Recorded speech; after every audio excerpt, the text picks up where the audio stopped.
Good evening. You're watching the news at 7:30 on ATV. I'm Emily Sue. And I'm Edna Tse. Here's a look at tonight's top stories. Hundreds gather in Admiralty after student leaders threaten to escalate their protest movement. Regina Ip says Occupy protests on last legs and Mongkok curfew could make situation worse. Taiwan President Ma Ying-jeou expected to quit as party chairman after Kuomintang devastated in local elections.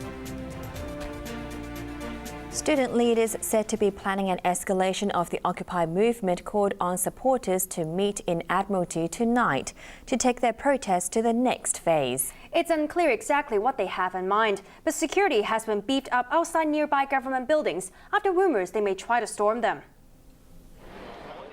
In a show of support for the Occupy movement, hundreds of people heeded a call by student leaders behind the civil disobedience campaign and headed out to Admiralty this evening.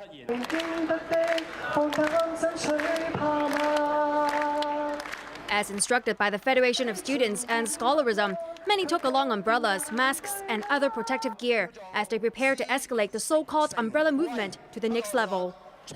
But not everyone followed the instructions to the letter, as they believe tonight's rally will be rational and peaceful.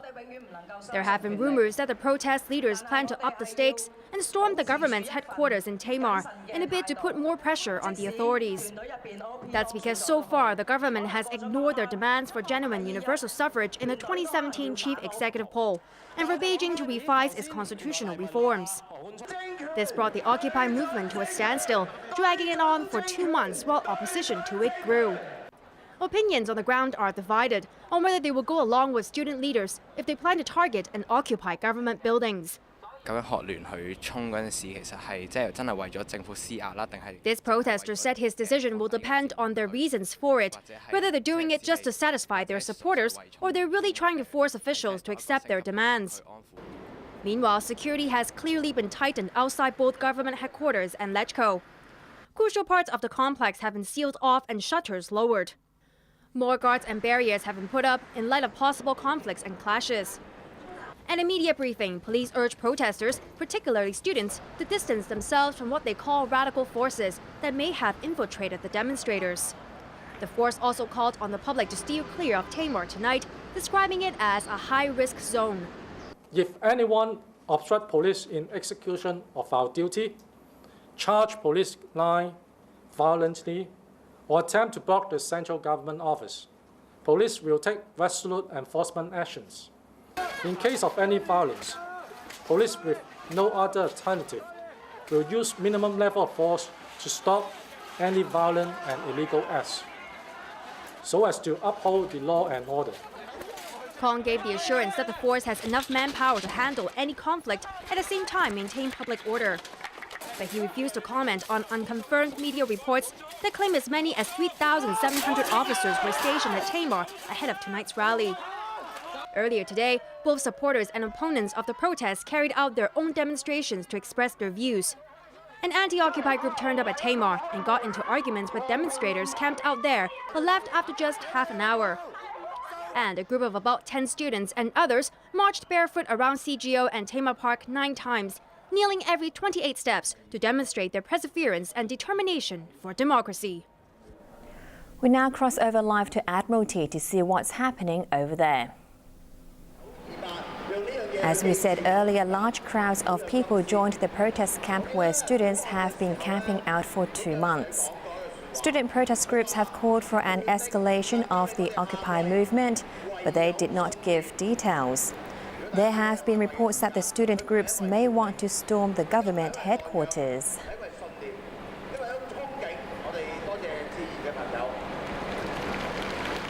Top government officials are concerned there might be a huge turnout on Admiralty after calls by student leaders to escalate their pro-democracy protests. Education Minister Edna Tse urged students to think carefully before taking part in the movement and not to cause any more inconvenience to the public.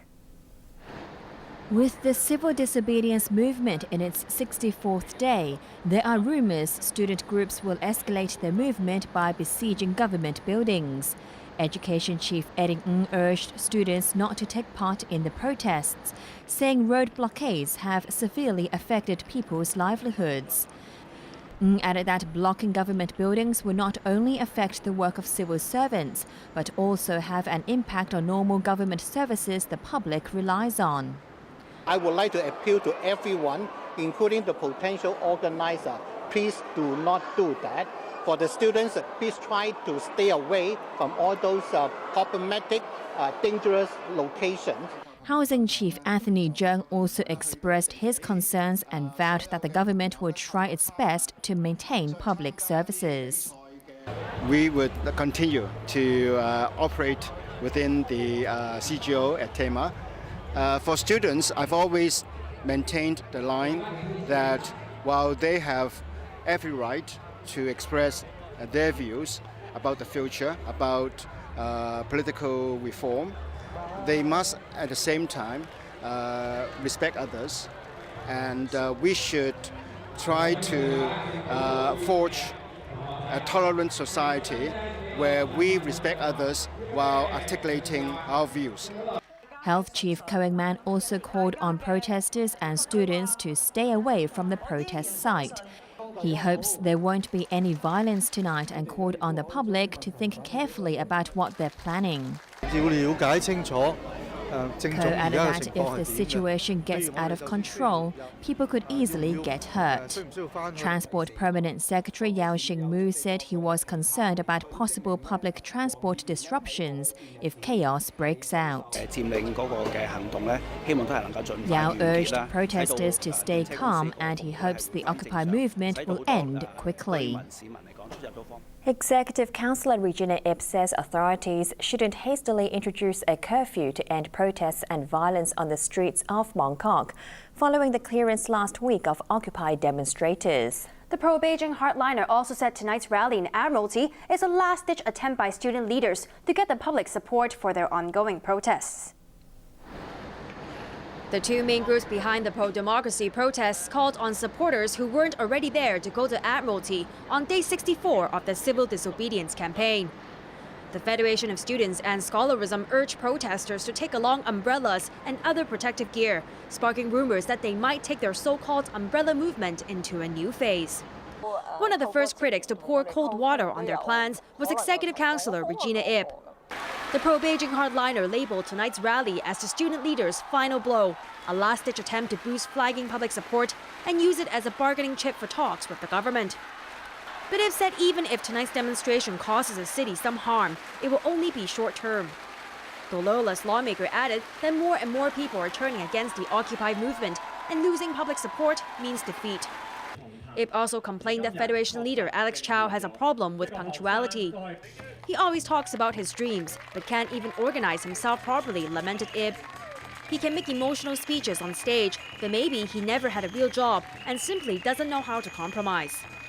The lawmaker, who offered to act as a go-between for the students and Beijing, says she always wanted to meet them face-to-face to discuss political reform.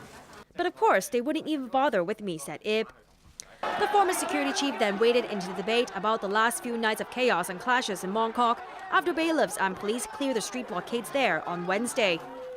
Ip, a notorious hardliner, also suggested that perhaps a curfew has been considered to calm the protest hotspot.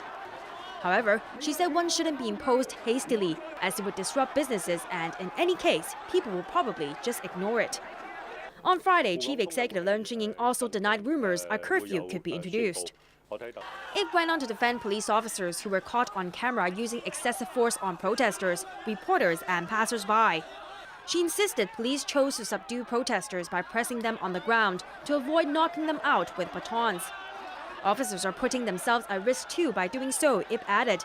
They may also get injured in the process. The police in Hong Kong are very tolerant already. There are cops in other countries who would have opened fire immediately. Meanwhile, a group of local artists and their supporters arrived at the police headquarters in Wan Chai this morning to file reports against officers who allegedly harassed and abused passers-by during the Mongkok protests. They're in great fear and do not have any outlet to complain, to protest, or even they dare not go to report to the police because actually the violence are committed by the police. I think we all have the responsibility to stand up for them, to try and seek legal help. Their demonstration came after several journalist groups did the same yesterday to show support for frontline reporters who were mistreated while covering the rallies in the busy shopping hub. 9 people were arrested overnight as hundreds gathered on the streets of Mongkok to crowd pavements and disrupt traffic at businesses there. At one point, a group of protesters started marching to Tsim Sha Tsui. Arthur Okuola reports. Another night in Mongkok and another surreal protest from the pro-democracy movement. This time, hundreds of Occupy protesters gathered at the junction of Nathan Road and Dundas Street and walked slowly along the pavement and across the road. Police told the protesters to stay on the pavement for the sake of road users. While many tried to pass themselves off as shoppers strolling around the neighborhood, some held banners and others carried umbrellas. Then one group started marching to Tsim Sha Tsui, as they had done the previous night. Stores lowered their shutters, while police were deployed along the way to keep things in check. Back in Mongkok, protesters made their way to the junction of Argyle and Sayang Choi streets. Once there, they stood outside a pharmacy and chanted that they wanted to buy milk powder, a clear dig at mainland tourists who have been accused of snapping up local supplies in recent years. They use different acts to obstruct the traffic and affect the daily life of local residents. Some troublemakers even interfere with the nearby shop and force them to stop business. Even though police repeatedly appeal them to stop the acts, regrettably, the protester refused to comply. When the mob began to move towards Nathan Road, police set up a cordon to prevent people from spilling onto the street. The demonstrations continued to crowd the streets in the area until about 4 a.m., which forced some of the roads to be closed. The bizarre tactics come after the protest camp on Nathan Road between Argyle and Dundas Streets was cleared on Wednesday. They claim they're there in response to a call by Chief Executive Leung Chun-ying for people to go to Mongkok and spend money in the busy district. His remark was triggered by complaints by businesses there that they had lost money due to the 2-month-long street occupation. Arthur Urquiola, ETV News. Firefighters took 14 hours to put out a massive blaze at a recycling dump in Yuen Long early this morning. Over 150 firefighters backed by a helicopter were needed to extinguish the enormous inferno. Ann Chang reports. Huge flames and smoke billowed from a recycling storage site at Shek Wu Wai in Yuen Long early this morning. The fire broke out at around 12:30 a.m. and firemen arrived at the scene 9 minutes later. The blaze covered an area of about 65,000 square feet. It was classified as a 3-alarm fire within an hour and was subsequently raised to 4-alarm at around 4:30 a.m. In all, 168 firefighters and paramedics, 55 fire trucks, 2 ambulances, and 10 hoses were deployed to battle the inferno. But the fire fought back well after daybreak. A helicopter was brought in to back up the ground crews. New Territories North Deputy Chief Fire Officer Leung Chi-hung said the fire was difficult to put out because the site was at least a kilometer from the nearest water source. Leung also said plastic, metal, and compressed gas among the materials meant the burning matter was prone to explosions. The fire was finally put out after lunch. No casualties were reported, and authorities are investigating the cause. Ann Chang, ATV News. A day after Taiwan's ruling Kuomintang party suffered heavy losses in local elections, President Ma Ying-jeou is expected to announce he will resign as party chief. This comes after Prime Minister Jiang Yihua quit to take the blame for the devastating defeat. Joyce Wu reports. After yesterday's devastating defeat in polls across Taiwan, the island's President Ma Ying-jeou is expected to step down as chairman of the ruling Kuomintang party. Vice President Wu Dianyi said today he thinks Ma will feel a heavier burden if he does not resign, adding that he thinks the party needs to reform and change its traditional way of campaigning to win back people's hearts. Ma could announce his resignation on Wednesday. Last night, Prime Minister Jiang Yihua stepped down to take the blame for the heavy losses, which included the post of Taipei mayor, a role that has been under Kuomintang control for 20 years. In fact, the party only managed to keep 1 of 6 seats in the capital. The opposition Democratic Progressive Party dominated polls in 13 out of 22 cities and counties that were up for grabs, gaining around 5.8 million, over 47% of all votes cast. Kuomintang received just under 5 million, or 40%. Analysts say Kuomintang's crushing defeat is due to public discontent over Ma's policies, especially after he reduced pensions for retired military personnel and civil servants. The vote was also seen as a referendum on Ma's pro-Beijing policies, although many businesses support closer ties with the mainland. Joyce Wu, ATV News. Still to come on ATV's main news tonight. White cop involved in high-profile shooting of black teen quits after threats to police force. Woman driver hospitalized after collision with car carrying David Beckham and his son Brooklyn.